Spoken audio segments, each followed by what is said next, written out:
ألف مبروك المنتخب المغربي من خلال النهارده والفوز للمنتخب المغربي. سعداء كلهم طبعا، فنانين والفنانات المغاربه، واللي هم سفراء ايضا لبلدهم في كل مكان.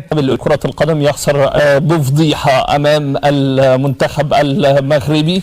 أسباب كتيرة جدا بدأ الحديث عنها بعد الخسارة المدوية والتاريخية اللي تلقاها المنتخب في النهارده في طبعا مباراة أمام المنتخب المغربي. طبعا الخسارات المتعددة للكرة المصرية، لكن طبعا الخسارة النهارده الثقيلة جدا جدا من منتخب عربي، ومنتخب من المنتخبات طبعا اللي ظهرت بشكل مميز جدا خلال السنوات الأخيرة، وظهرت بشكل مختلف تماما. بالتالي بيتم استكمال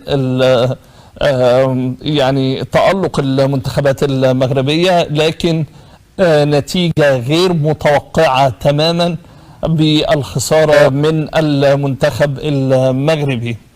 عموما في أسباب كتير حول طبعا الخسارة المدوية.